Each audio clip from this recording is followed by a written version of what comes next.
بسم اللہ الرحمن الرحیم ان اللہ یامرکم ان تؤدوا الامانات الی اہلہا واذا حکمتم بین الناس ان تحکموا بالعدل ان اللہ نعم ما یعظکم بہ ان اللہ کان سمیعا بصیرا صلوات.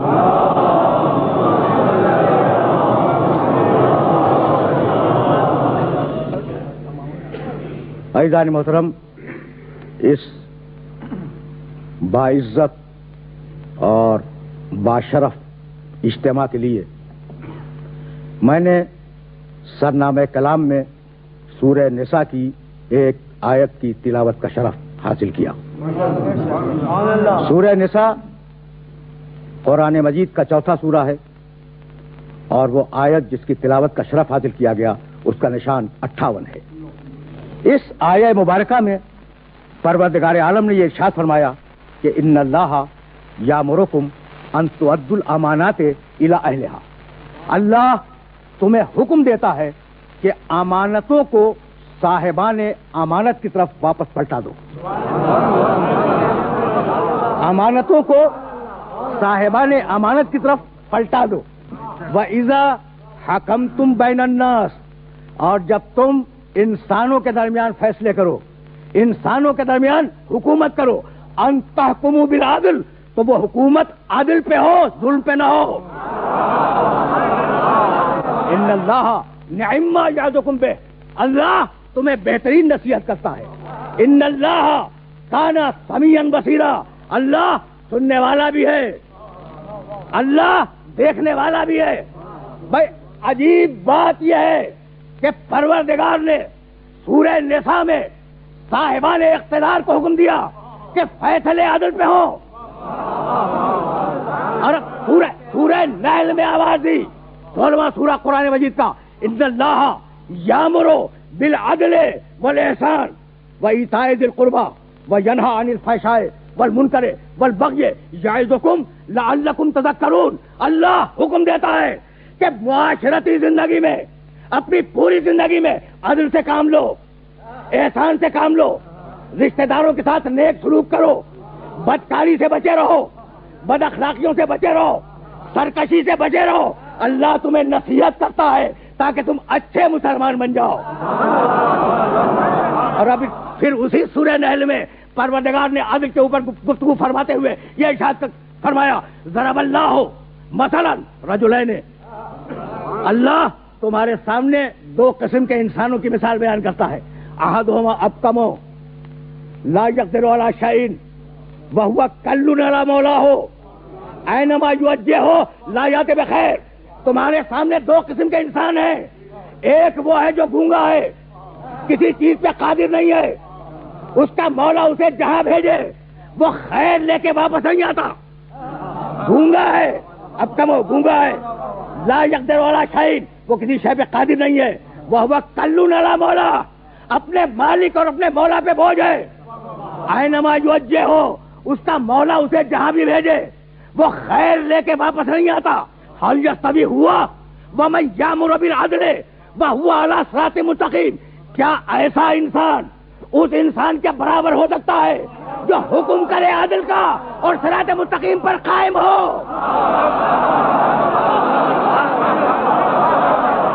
ایک آیت سورہ نساء میں، دو آیتیں سورہ نحل میں، اور اب سورہ مائدہ میں آواز دی، لا یجرمنکم. دیکھو کیا پالیسی ہے، قومی پالیسی قرآن نے دی. لا یجرمنکم شنآن قوم علی اللہ تعدلوا، کہیں کسی قوم کی دشمنی تمہیں عدل سے نہ ہٹا دے.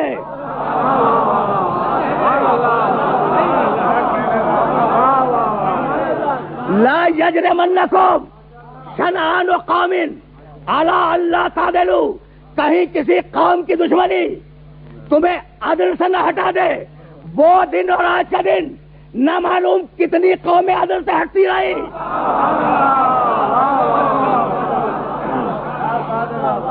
سمجھ رہے ہو نا بات کو؟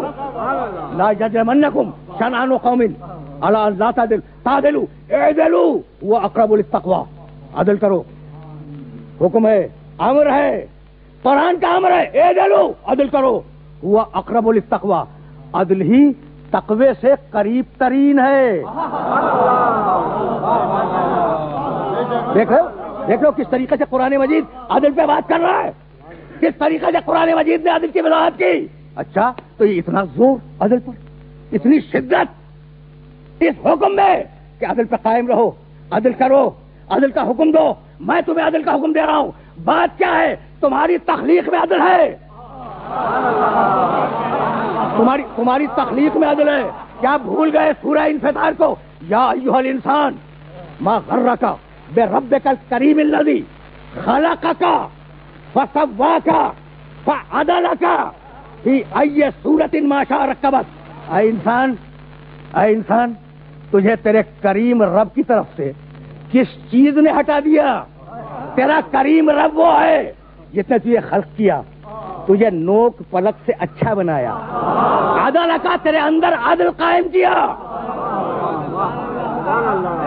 تیرے اجزاء میں، تیرے اعضاء و جوارح میں، تیرے کیمیابی عناصر میں عدل قائم کیا، اور عدل قائم کرنے کے بعد فی ای صورت ما شاء رکبک، جیسی تصویر چاہی بنا دی۔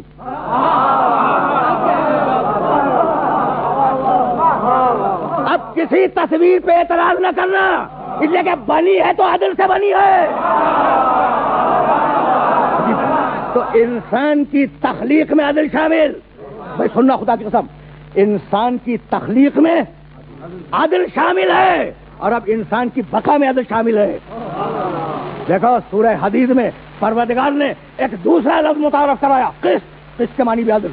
لقد، سورہ حدید 57واں سورہ قرآن مجید کا، لقد ارسلنا رسلنا بالبینات وانزلنا معهم الکتاب والمیزان، ہم نے اپنے رسولوں کو بھیجا بینات دے کر، واضح نشانیاں دے کر، معجزات دے کر۔ لقد ارسلنا رسلنا بالبینات وانزلنا معهم الکتاب والمیزان، اور ہم نے اپنے رسولوں کے ساتھ کتاب نازل کی، ہم نے اپنے رسولوں کے ساتھ ترازو نازل کی۔ بھائی انبیاء بھیجے، رسول بھیجے، بینات بھیجے، کتابیں بھیجی، میزان اتاری، کیوں؟ لیقوم الناس بالقسط، تاکہ لوگ عدل پہ قائم ہو جائیں، لوگ عدل پہ قائم ہو جائیں۔ تو بھائی اب اتنا اصرار ہے عدل پر، یہ عدل ہے کیا؟ یہ عدل ہے کیا؟ تو جاؤ جتنی لغت کی کتابیں ملیں ان میں عدل کے معنی دیکھو۔ وضع فی محلہ ہی، جس چیز کا جو مقام ہے اس مقام پر اس چیز کو رکھ دینا عدل ہے۔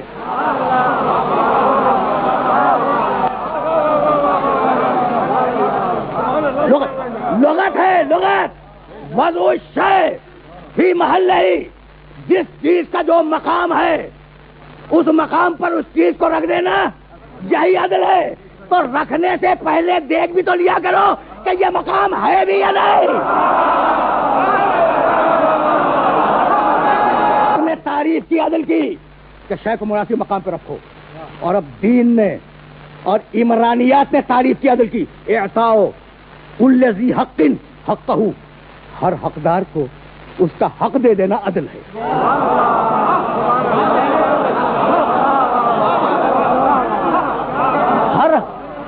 ہر حقدار کو اس کا حق دینا عدل ہے، حق چھیننا عدل نہیں ہے، ظلم ہے۔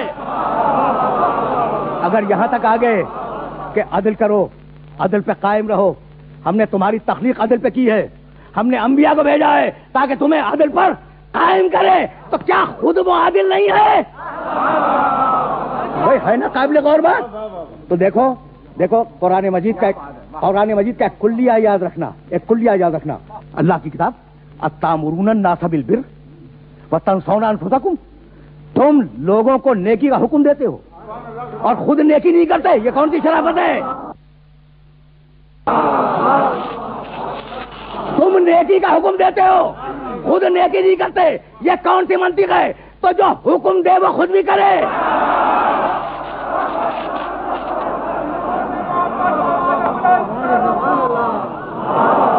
عجیب مرحلہ ہے، عجیب مرحلہ ہے بھائی، عجیب۔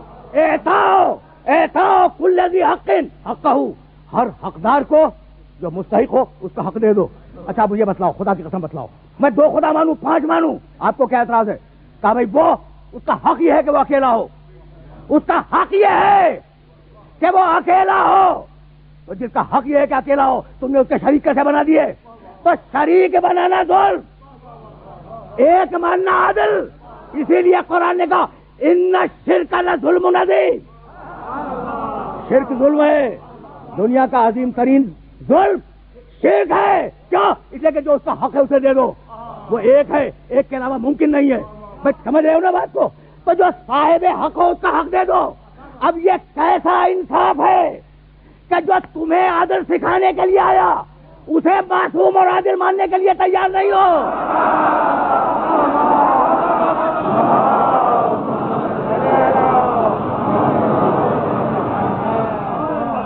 بھائی عجیب عجیب مرحلہ فکر ہے جہاں میں سننے والوں کو روک رہا ہوں. بھائی عادل سمجھ میں آ گیا؟ اگر عادل سمجھ میں آ گیا تو بھائی یہیں سے تو میں اپنے سننے والوں کو آگے لے جانا چاہ رہا ہوں. حق دے دینا عدل ہے، حق نہ دینا یا چھین لینا ظلم ہے. یہ ظلم آتا کہاں سے؟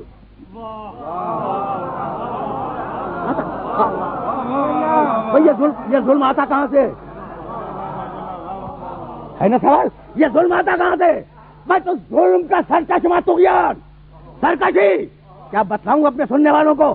پہلا سورہ نزول کا بسم اللہ الرحمن الرحیم، اقرا بسم ربک الذی خلق خلق الانسان من علق اقرا وربک الاکرم الذی علم بالقلم علم الانسان ما لم يعلم کلا ان الانسان لیطغی ان رآہ استغنی ان الی ربک الرجعی.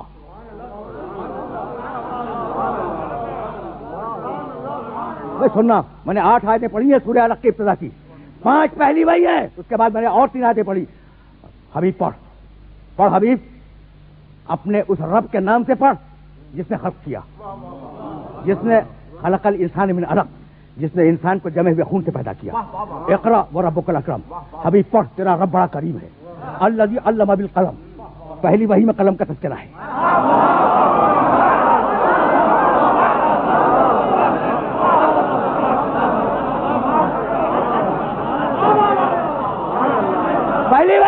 پہلی وحی قلم کا تذکرہ ہے، اور 2 مرتبہ کا اقرا پڑھ. تو پہلی وحی میں پڑھنے کا بھی ذکر ہے، لکھنے کا بھی ذکر ہے. اب تم کہتے رہو کہ نہ پڑھنا جانتا تھا نہ لکھنا جانتا تھا، کہتے رہو.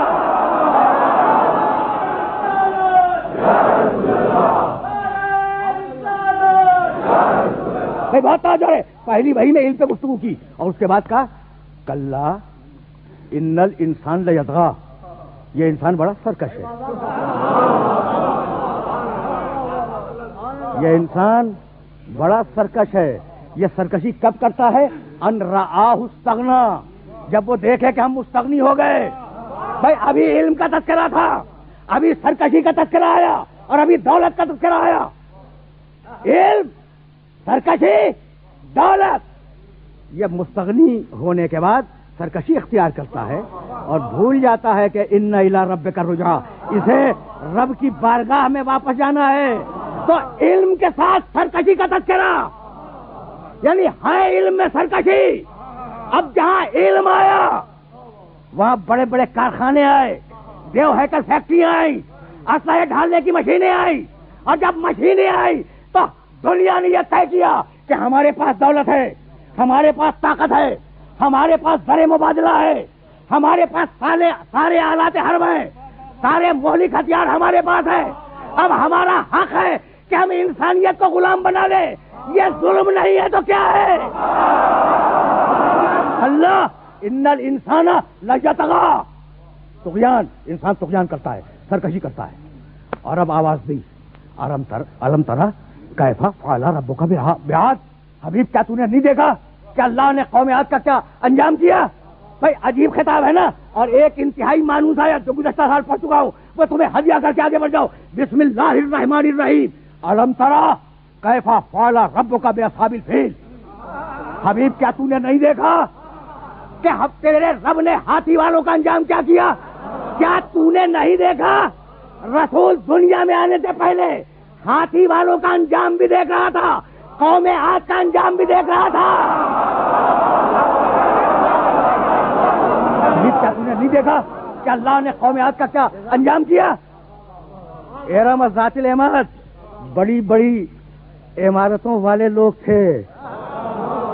وَثَمُودَ الَّذِينَ جَابُوا الصَّخْرَ بِالْوَادِ، اور کیا تو نے نہیں دیکھا کہ ہم نے قوم سمود کا کیا انجام کیا؟ یہ وہ لوگ تھے جو پہاڑوں کو تراش کر گھر بناتے تھے، یہ اعلیٰ ٹیکنالوجی کے لوگ تھے۔ وہ فرعون ذی الاوتاد، اور حبیب کیا تو نے فرعون کا انجام نہیں دیکھا؟ وہ لشکروں والے جہاں چاہا فوجیں اتار دی۔ الذین طغوا فی البلاد، ان تینوں قوموں نے شہروں میں سرکشی کی، فاکثروا فیہا الفساد، اور پورے معاشرے میں فساد پھیلا دیا۔ فصب علیہم ربک صوت عذاب، اللہ نے ان پر عذاب کے کوڑے برسا دیے۔ تو کالا ہو یا گورا ہو، مشرق کا ہو یا مغرب کا ہو، قرآن کے سبق کو یاد رکھے کہ جس نے کل کے ظالموں کو نہیں چھوڑا وہ آج کے ظالموں کو کیسے چھوڑ دے گا؟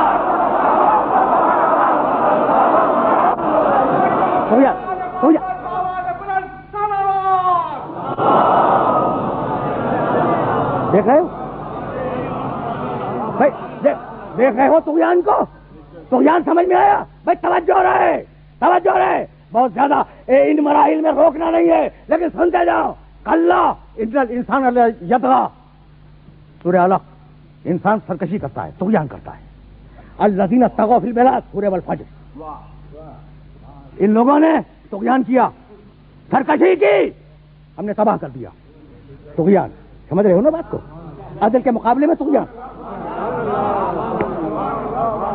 عدل کے مقابلے میں طغیان۔ اور اب سورہ والشمس آخری حصہ، کذبت ثمود بطغواہا اذ انبعث اشقاہا فقال لهم رسول اللہ ناقۃ اللہ وسقیاہا فکذبوہ فعقروها فدمدم علیہم ربہم بذنبہم فسواہا ولا یخاف عقباہا۔ قوم ثمود نے بڑا طغیان کیا، قوم ثمود نے بڑی سرکشی اختیار کی، بڑا طغیان کیا۔ پروردگار کیا طغیان؟ کذبت، ہمارے رسول کی تکذیب کر دی۔ ہمارا رسول کہہ رہا تھا، ناقہ صالح، حضرت صالح علیہ السلام کا معجزہ، اونٹنی یاد ہے نا؟ ہمارا رسول کہہ رہا تھا ناقۃ اللہ وسقیاہا، دیکھو یہ اللہ کا ناقہ ہے۔ اچھا، ناقۃ اللہ، اللہ کا ناقہ ہے، کبھی سواری کی اللہ نے؟ ناقۃ اللہ، یہ اللہ کا ناقہ ہے، تو کبھی اللہ نے ناقے پہ سواری کی؟ کہا نہیں، سب نے کہا کہ نہیں، ناقے پہ سواری نہیں کی۔ اچھا تو بھائی جب سواری نہیں کی تو اللہ کا ناقہ کیسے؟ کہا بھائی معجزہ تھا، اسے دیکھ کے اللہ کو سمجھو۔ اور ناقۃ اللہ سب کی سمجھ میں آ گیا، عین اللہ کسی کی سمجھ میں نہیں آیا۔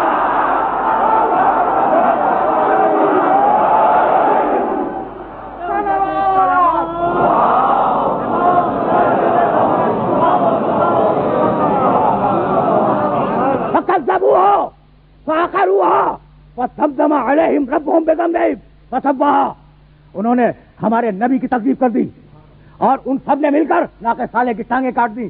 مالک کاٹنے والا ایک کہا، لیکن چونکہ یہ راضی ہیں اس لیے جرم میں برابر کے شریک ہیں، تو جو قتل پہ راضی ہو وہ برابر کا مجرم۔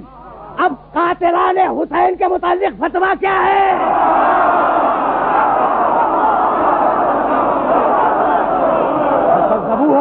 فعقروها فدمدم علیہم ربہم بذنبہم فسواہا ولا یخاف عقباہا، اللہ کو کسی انجام کا کوئی خوف نہیں ہے۔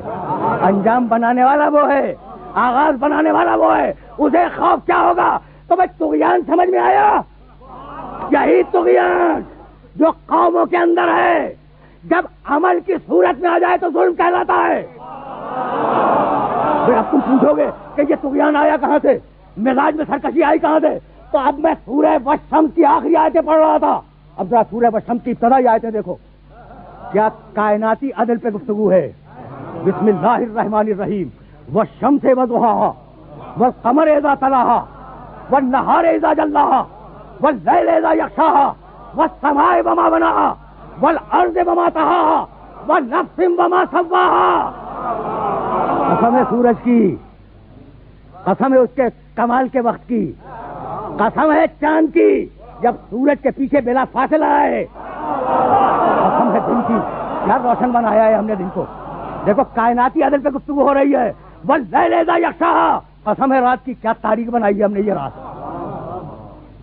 والسماء وما بناها، قسم ہے آسمان کی کیا اچھا آسمان بنا دیا، کیا مضبوط آسمان بنا دیا، کیا معتدل آسمان بنایا. والارض وما طحاها، قسم ہے زمین کی کہ کیا خوبصورت طریقے سے ہم نے اسے فضاؤں میں لڑکا دیا، لڑکا دیا، گولائی بھی ہے، حرکت بھی ہے. والارض وما طحاها ونفس وما سواها، قسم ہے نفس کی کہ ہم نے نفس کو کتنا اچھا بنایا. فالہمها فجورها وتقواها، اور ہم نے دونوں صلاحیتیں برابر سے رکھی. یہ ہے مقام عدل. اگر صرف فجور رکھ دیتا زندگی بھر اس کو فجور کرتے رہتے. اگر صرف تقویٰ رکھ دیتا زندگی بھر متقی رہتے. اس نے فجور بھی رکھا، تقویٰ بھی رکھا، اور تمہیں آزاد کیا کہ جو راستہ چاہو اختیار کرو. انسان میں فجور بھی ہے، تقویٰ بھی ہے، انسان میں خیر بھی ہے، شر بھی ہے، انسان میں شکر بھی ہے، کفر بھی ہے. اما شاکرم و اما کفورا، شکر بھی ہے، کفر بھی ہے. انسان میں عدل بھی ہے، ظلم بھی ہے. انسان میں نجاست بھی ہے، طہارت بھی ہے. نجاست فجور، طہارت تقویٰ. اور ایک وہ ہے کہ پیدا ہوا تو کعبے میں گیا تو مسجد سے.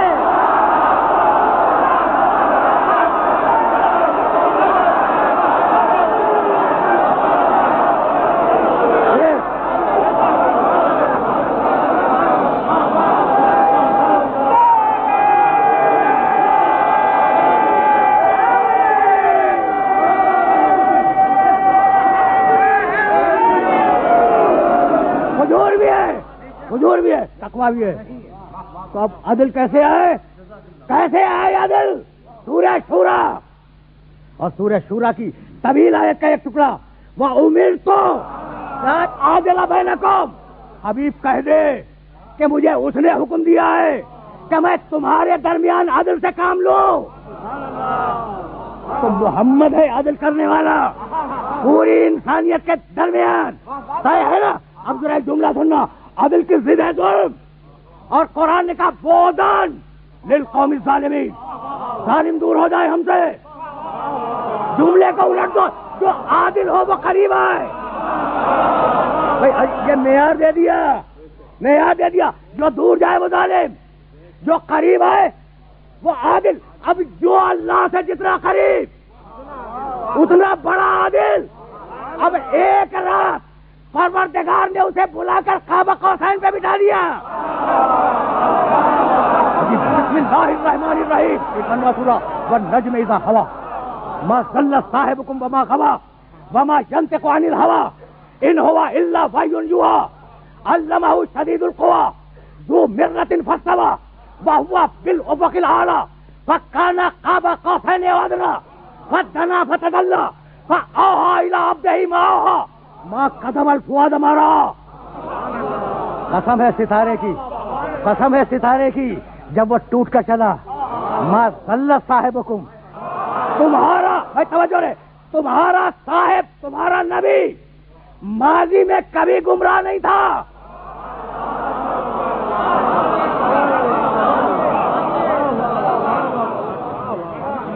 وما غوا، اور ماضی میں کبھی بھٹکا ہوا نہیں تھا. میں تو سننے والوں کو ذرا آگے لے جانا چاہ رہا ہوں.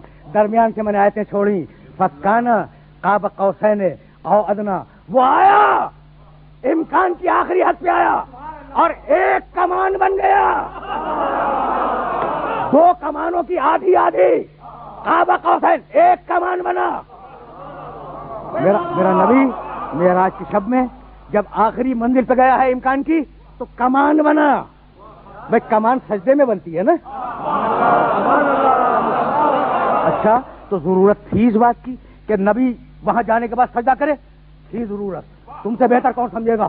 سورہ بنی اسرائیل کی پہلی آیت بسم اللہ الرحمن الرحیم سبحان الذی اسری بعبدہ لیلا من المسجد الحرام الی المسجد الاقصی. جا رہا ہے مسجد الحرام سے جانا ہے مسجد اقصی تک. تو جب مسجد اقصی پہنچے گا تو مسجد ہے, سجدہ کرے گا یا نہیں؟ توجہ رہے.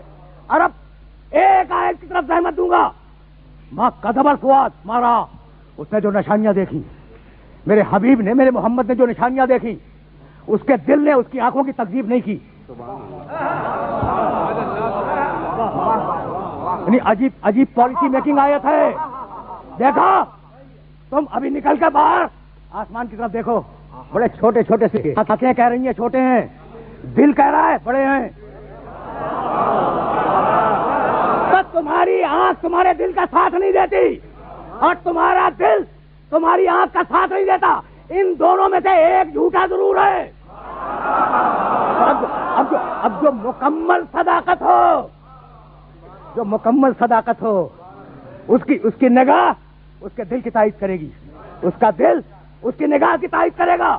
اب میں کیسے عرض کروں کہ زبان کا عدل ہے سچ بولنا, عمل کا عدل سچ کرنا, اور رویت کا عدل سچ دیکھنا. یہی سبب ہے کہ جب قبلہ بدلا ہے تو محمد کے ساتھ علی بھی بدل گیا.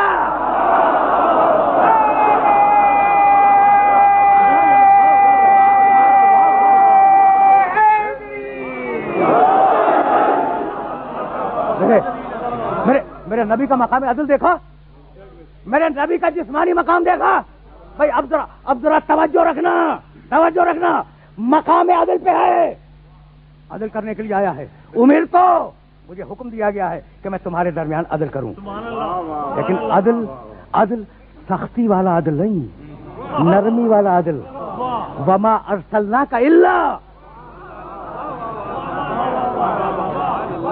نرمی والا عدل کرنے کے لیے آیا ہے, رحمت بنا کے بھیجا گیا ہے. بڑے نازک مرحلے پہ سننے والوں کو لے کے آ گیا, اور اب گفتگو کو تلخیص پانا ہے. اس مرحلے پر بات پر رک جانا ہے. رسول رحمت. بھائی بہت توجہ رہے, یعنی تمہیں جو دے گا وہ رحمت. تو یا رسول اللہ آپ ہمیں رحمت دینے والے ہیں, آپ کے پاس رحمتیں کہاں سے آ رہی ہیں؟ کہا بھول گئے؟ ان اللہ و ملائکتہ یصلون علی النبی یا ایھا الذین آمنوا صلوا علیہ وسلموا تسلیما.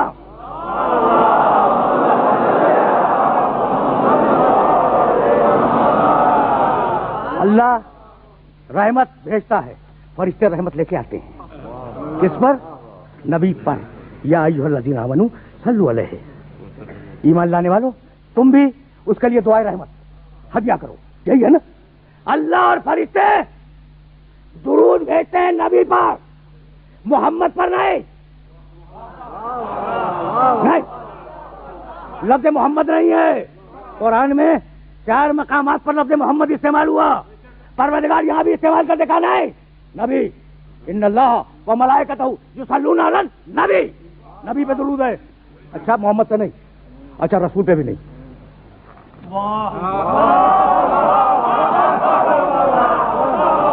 رسول پہ بھی اچھا محمد پر درود نہیں, رسول پر نہیں. اچھا تو نے ابھی معراج میں بلایا تھا تو عبد کہہ کے بلایا تھا, سبحان الذی اسری بعبدہ, تو درود بھیجے عبد پر کا نہیں, نبی پر. راز کیا ہے؟ جب پیدا ہوئے نام محمد ہوا, جب مبعوث ہوئے رسول بنے, جب معراج میں گئے عبد بنے. تو اگر محمد پہ درود ہوتی تو پیدائش کے دن سے ہوتی, اگر رسول پہ درود ہوتی بعثت کے دن سے ہوتی, اگر عبد پہ درود ہوتی معراج کی رات سے ہوتی. نہیں, درود ہے نبی پر, اور نبی کب سے؟ کنت نبیًا وآدم بین الماء والطین.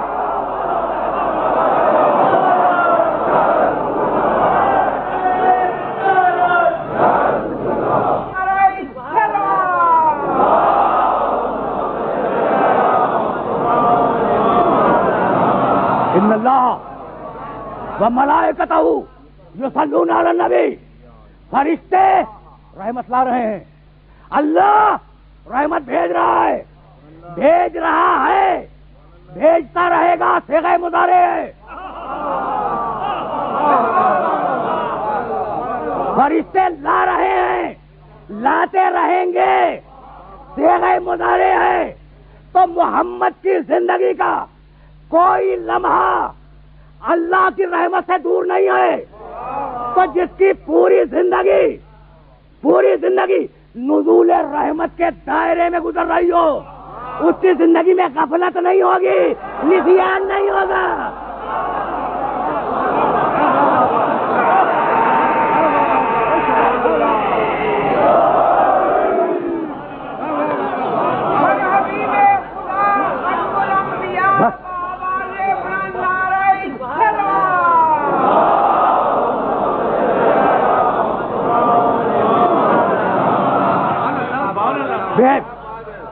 بے عیب رسول، بے عیب رسول، خدا کی قسم کوئی لفظ نہیں۔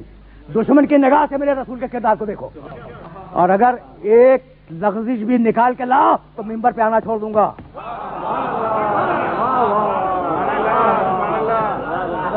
عجیب بے عیب رسول ہے، عجیب بے عیب رسول ہے، ایسا بے عیب کہ اللہ نے اس کی زندگی کی قسم کھائی ہے۔ کبھی پھر صحیح بے عیب رسول، کیا؟ اس لیے کہ بے عیب کتاب آنے والی ہے۔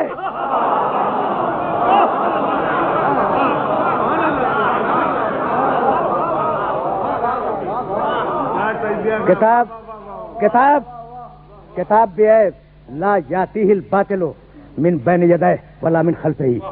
اتنی بے عیب کتاب بھیجی ہے جس کا نام ہے قرآن، کہ باطل نہ سامنے سے آ سکتا ہے نہ پیچھے سے۔ رکے رہو، لیکن گفتگو اب رکنے والی ہے۔ ایسی کتاب کے لیے آخری نبی کو منتخب کیا، آخری نبی بے عیب۔ اچھا، کتاب بے عیب، نبی بے عیب، ٹھیک ہے نا؟ اگر آج میں کتاب پر اعتراض کروں تو یہ سارا محترم مجمع میری جان کو آ جائے گا، اسلام سے باہر کر دے گا۔ یعنی میں اگر کتاب میں غلطیاں نکالوں تو مجھے آپ اسلام سے باہر کر دیں، اور کوئی اگر عالم کتاب میں غلطیاں نکالے اسے عالم کہہ دیں۔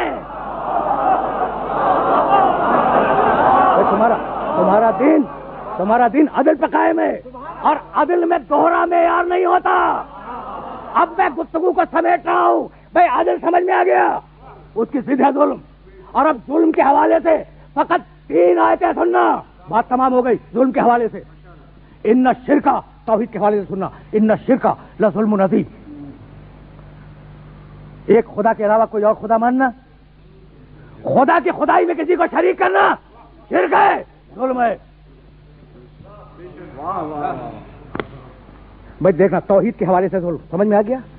اور اب مقام نبوت، سورہ فرقان، یوم یعض الظالم علی یدیہ، یوم یعض الظالم علی یدیہ ویقول یا لیتنی اتخذت مع الرسول سبیلا۔ ظالم قیامت میں کہے گا، کاش میں نے رسول کو بھی مانا ہوتا، سبیل الہی کو بھی مانا ہوتا۔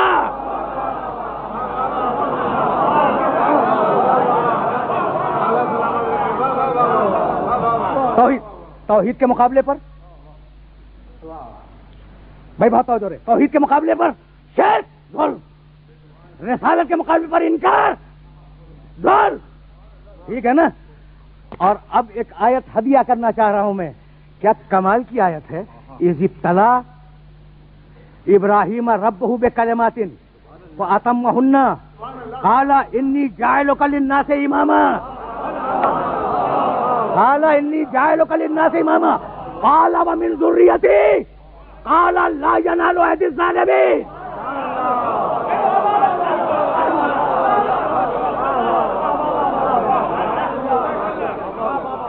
جب اذ ابتلی ابراہیم ربہ بکلمات، جب ابراہیم کا امتحان لیا ابراہیم کے رب نے کچھ کلمات میں، فاتمہن، اور ابراہیم 100% کامیاب ہوا۔ سورہ بقرہ کی آیت ہے، قال انی جاعلک للناس اماما۔ کہا ابراہیم آج سے ہم تمہیں پوری انسانیت کا امام بنا رہے ہیں. امامت ملتی ہے امتحان کے بعد.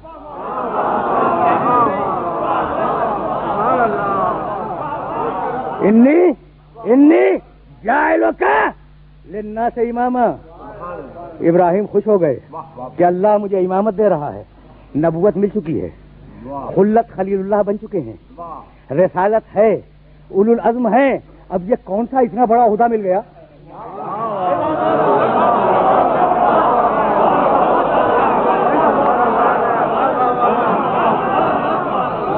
امامت کا کہنے لگے وَمِن ذُرِّيَّتِي, مالک میری ذریت کو بھی ملے گی, میری نسل میں بھی جائے گی امامت.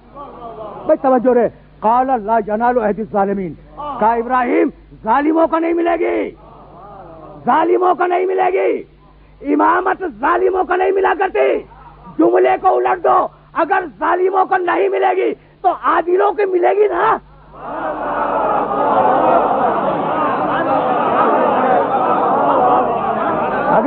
اگر ظالموں کا امامت نہیں ملے گی, اگر امامت ظالمین کا حق نہیں ہے تو جملے کو الٹ دو, عادلین کا حق ہے. عجیب بات ہے. کہا ابراہیم ہم نے تمہیں امام بنا دیا پوری انسانیت کا. خوش ہو گئے نا ابراہیم.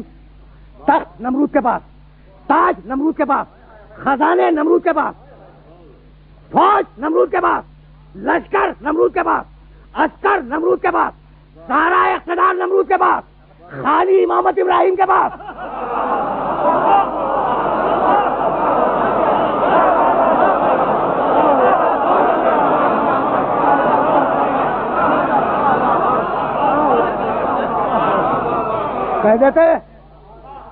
کہہ دیتے کہ پروردگار سارا اقتدار نمرود کے پاس ہے, خزانے نمرود کے پاس ہیں, تخت نمرود کے پاس, لشکر نمرود کے پاس, یہ خالی امامت لے کے کیا کروں گا؟ تو ابراہیم نے خوش ہو کے بتا دیا کہ حکومت اور ہے, امامت اور ہے.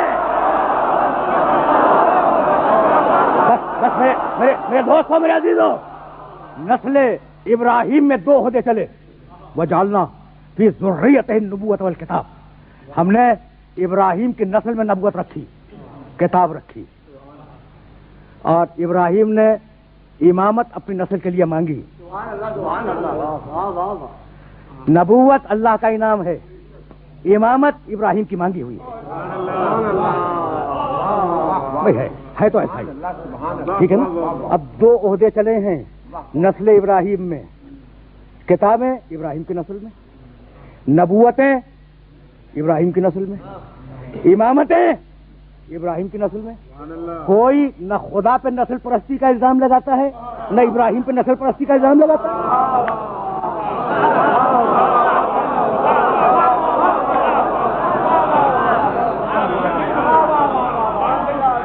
کچھ تو ہوگا, کچھ تو ایسا ہوگا ان نسلوں میں کہ نبوتیں ان نسلوں کو دی, ابراہیم کی نسلوں کو, امامتیں وہاں دی.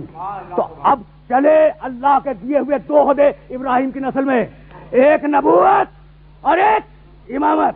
بھائی رک جاؤ, گفتگو تلخیص پا گئی. ابراہیم کی نسل میں 2 عہدے, ایک نبوت اللہ کی دی ہوئی اور ایک امامت اللہ کی دی ہوئی. دونوں عہدے اللہ کے دیے ہوئے, اور اس وقت تک ختم نہیں ہوں گے جب تک اللہ ختم نہ کرے.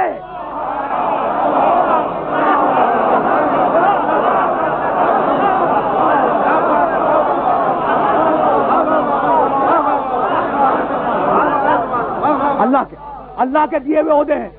نبوت اللہ کا بخشا ہوا عہدہ نسل ابراہیم کو, امامت اللہ کا بخشا ہوا عہدہ نسل ابراہیم کو.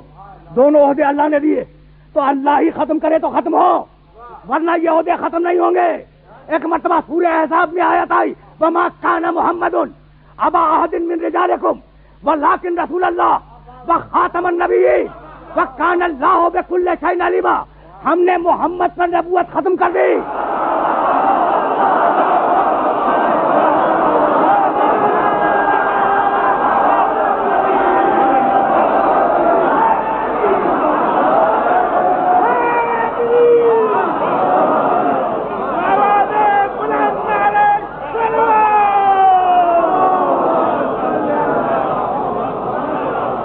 کیسی امامت؟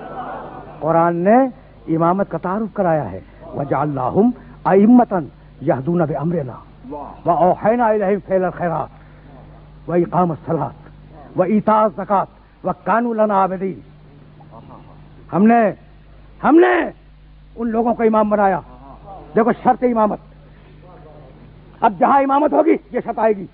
ہم نے انہیں امام بنایا، یہدون بامرنا، وہ ہمارے حکم سے ہدایت کے فریضے کو انجام دیتے ہیں، اور ہم نے ان پر وحی کی عمل خیر کرتے رہو، نماز کو قائم کرتے رہو، زکات دیتے رہو، ٹھیک؟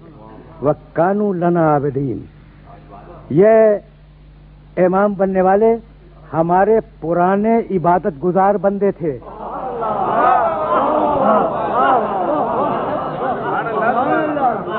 عجیب بات ہے، کانو لنا عابدین، چونکہ ماضی میں وہ ہمارے عبادت گزار بندے تھے، ہم نے امامت دے دی ایک مقام، وجعلنا منہم ائمۃ یہدون بامرنا لما صبروا، ہم نے انہیں امام بنا دیا، وہ ہمارے حکم سے فریض ہدایت کو انجام دیتے ہیں۔ لما صبروا، وہ ماضی میں بڑے صابر تھے۔ جہاں صبر اور عبادت جمع ہو جائیں وہی امامت ہے، اور یہ دونوں صفتیں آل محمد کے علاوہ کہیں نہیں ملیں گی۔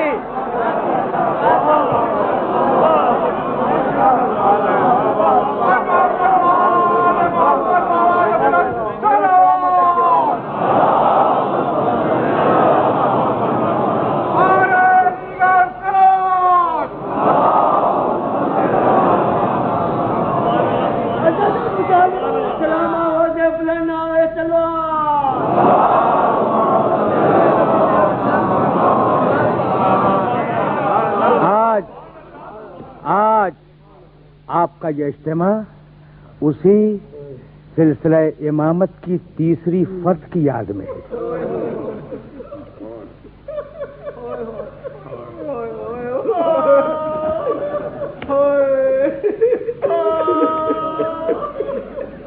عجیب بات ہے، عجیب بات ہے، ابھی تو میں نے اس کا نام بھی نہیں لیا۔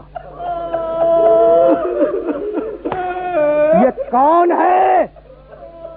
امامت کے سلسلے کا تیسرا وہی ہے جو یہ کہہ کے چلا تھا کہ اگر میرے نانا کا دین میرے قتل کے بغیر بچ نہیں سکتا تو تلواروں آؤ میرے گلے کو کاٹ دو۔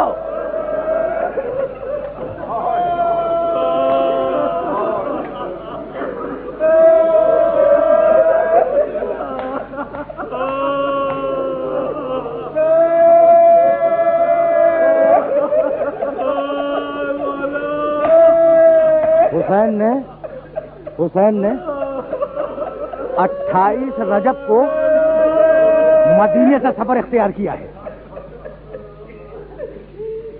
28 رجب کی دوپہر کے قریب، 28 رجب کے دن میں حسین نے سفر اختیار کیا، اور 28 کی رات جو گزری ہے نا وہ تصویر میں گزری، تحلیل میں گزری، نانا سے اس رات میں خدا حافظ کیا، بھائی کی قبر سے ودا ہوئے، ماں کی قبر پہ دوڑتے ہوئے گئے،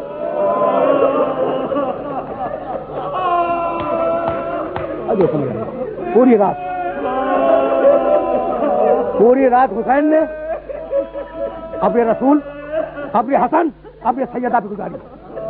اچھا ادھر تو حسین کی ایک کیفیت ہے، اور اب حسین کے گھر والوں کی کیفیت سنو گے ایک جملے میں۔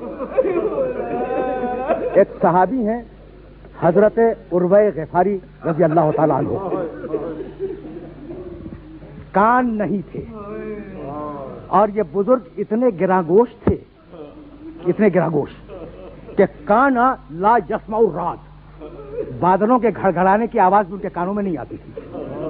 28 رجب کی رات کو آدھی رات کے قریب گھبرا کے اٹھے اور اپنی زوجہ سے کہنے لگے یہ کن بیویوں کو رونے کی آواز آ رہی ہے؟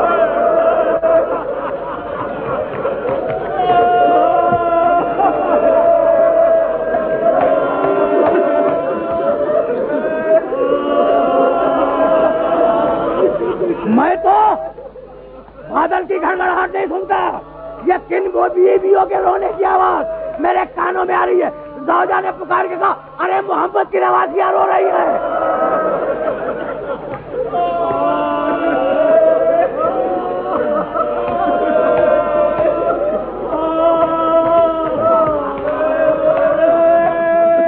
اس شان سے 28 رجب کو چلے. 3 شعبان کو مکہ معظمہ میں وارد ہوئے. 8 ذی الحجہ کو حج کو عمرے سے بدلا چلے. 2 محرم کو گھوڑے نے چلنے سے انکار کیا.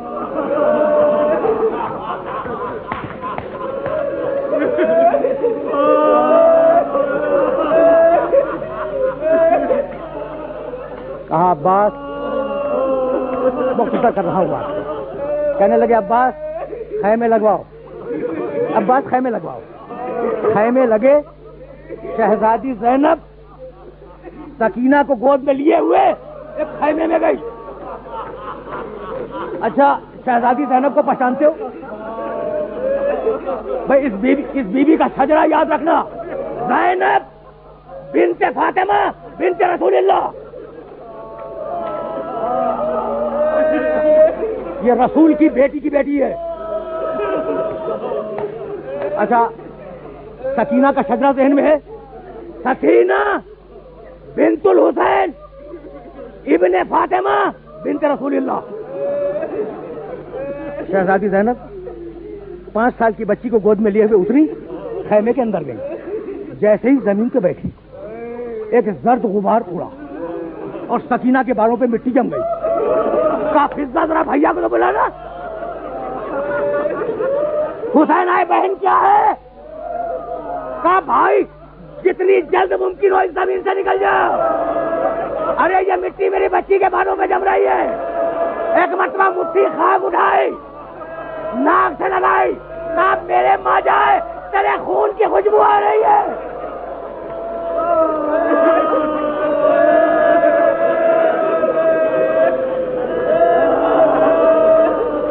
اجرکم اللہ.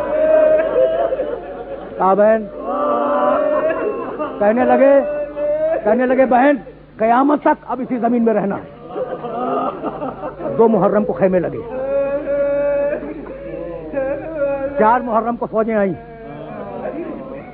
اختلاف روایت کی بنیاد پر 6 محرم کو خیمے ہٹائے گئے.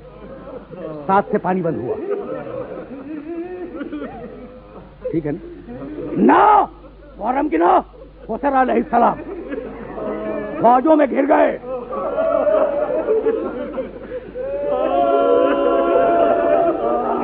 وہ 10ویں کی تاریخ بتلاؤں. وہ خیمے جو 2 محرم کو لگے تھے 10ویں کی شام میں جل گئے.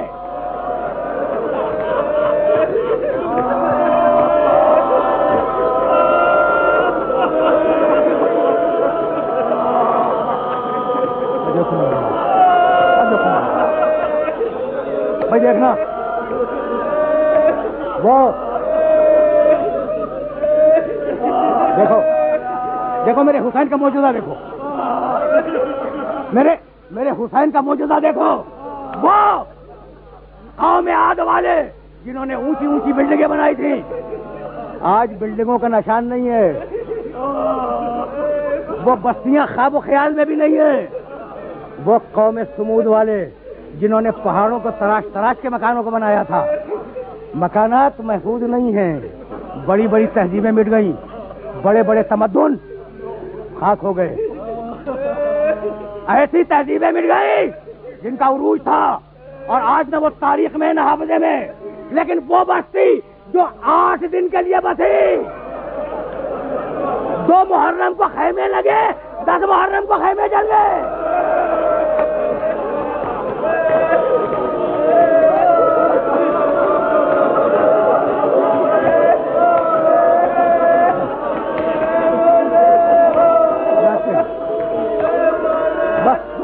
دو چار جملے. راتیں گزرتی رہیں، دن گزرتے رہے، یہاں تک کہ شب عاشور آئی. پہچانتے ہو شب عاشور کو؟ شب عاشور کو پہچانتے ہو؟ یہ وہ رات ہے جس کا نام ہے شب عاشور. وہ رات ہے جس کا اندیشہ زینب کو مدینے سے تھا.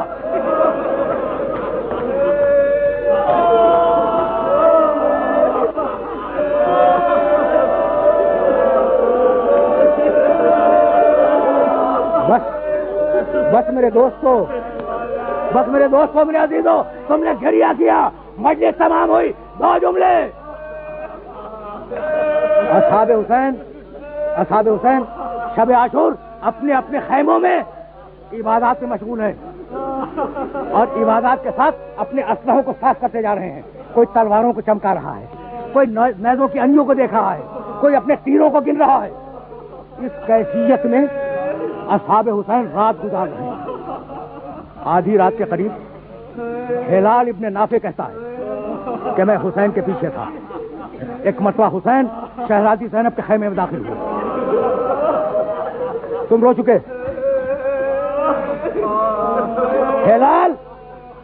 ہلال خیمے کے دروازے پہ بیٹھ گیا۔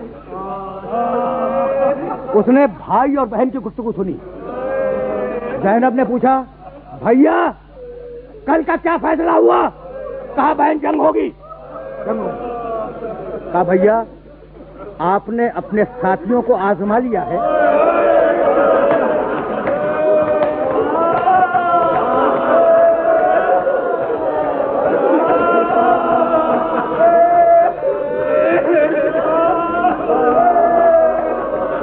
بھیا آپ نے اپنے ساتھیوں کو آزما لیا ہے، کہیں ایسا تو نہیں کہ جنگ کے وقت یہ ساتھی آپ کو چھوڑ کے چلے جائیں؟ بس سننا خدا کی قسم، ہلال ابن نافع نے یہ جملہ سنا کہ شہزادی زینب یہ کہہ رہی ہے کہ آپ نے اپنے ساتھیوں کو آزما لیا ہے۔ دوڑتا ہوا حسین کے ساتھیوں کے پاس آیا، اور کیا بیٹھے ہوئے تلواریں صاف کر رہے ہو؟ رسول کی بیٹی کو تم پر اعتبار نہیں ہے، رسول کی بیٹی کو تم پر اعتبار نہیں ہے۔ کہا کیا کرے؟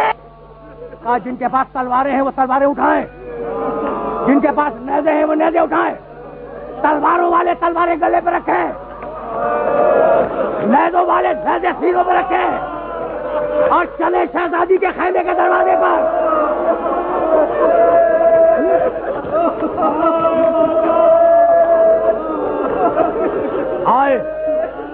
آئے حسین کے ساتھی آئے، تلواریں گلے پر رکھے ہوئے، نیزے سینوں پر رکھے ہوئے، اور زینب کے خیمے کو گھیر کے کھڑے ہو گئے کہ بی بی اگر آپ کو ہم پر اعتبار نہیں ہے تو اجازت دیں ہم اپنے آپ کو مار لیں۔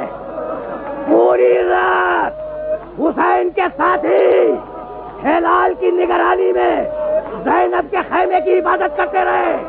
اب میں ساتھیوں سے کہوں کہ بھائی خیال رکھنا کہیں شام غریبہ میں یہ خیمہ جل نہ جائے۔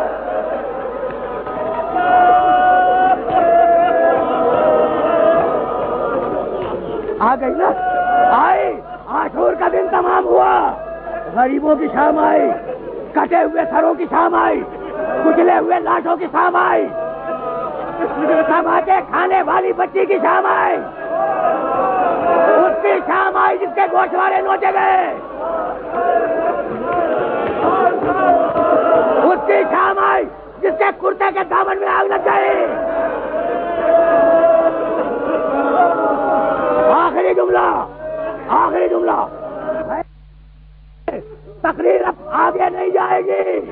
وہ بچی دیکھو، یہ زینب کی شام ہے، یہ ام کلثوم کی شام ہے، یہ ان بیواؤں کی شام ہے جن کے سروں سے چادریں چھین لی گئی، یہ ان بچوں کی شام ہے جو دن بھر پانی مانگتے رہے، چچا پانی، مولا پانی، خوبی ابا پانی، لیکن خیموں کے جلنے کے بعد اب کوئی بچہ نہیں بولتا۔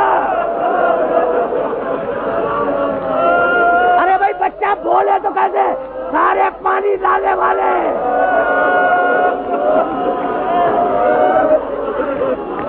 سارے پانی لانے والے میدان میں سو رہے ہیں۔ بس میرے دوستوں، میرے عزیزوں، شہزادی زینب اپنے بچے گنے، آخری جملہ ہے تقریر کا، بچے گنے، سب تھے،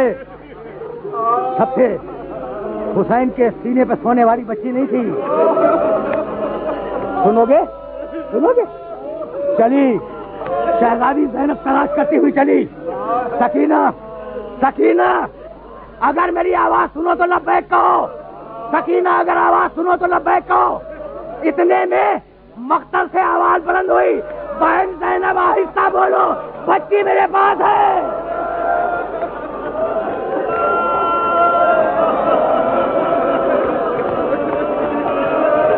بچی میرے پاس، بچی میرے پاس ہے۔ ایک مرتبہ سکینہ کو اٹھایا، شہزادی زینب نے سکینہ کو اٹھایا، کہا بیٹی بیٹی تو نے کیسے پہچانا؟ یاد ہے نا تمہیں جب بچی آئی ہے مقتل میں اور بغیر سر کے لاشوں کو دیکھا ہے تو لاشوں پہ رک کے کہتی تھی کیا یہ میرے بابا کا لاشا ہے، کیا یہ میرے بابا کا لاشا ہے؟ بی بی تو نے کیسے پہچانا؟ کہا پھوپھی اماں کیا بتلاؤں، میں بابا بابا پکارتی ہوئی مقتل میں دوڑ رہی تھی کہ کٹے ہوئے گلے سے آواز آئی، بیٹی سکینہ میرے پاس آ جا۔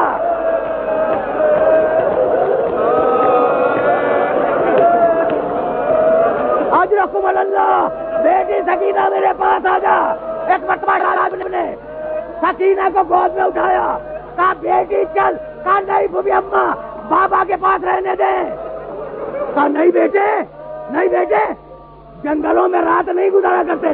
تو ایک مرتبہ بچی نے چیخ کے کہا پھوپھی اماں میرا بابا بھی تو جنگل میں سو رہا ہے۔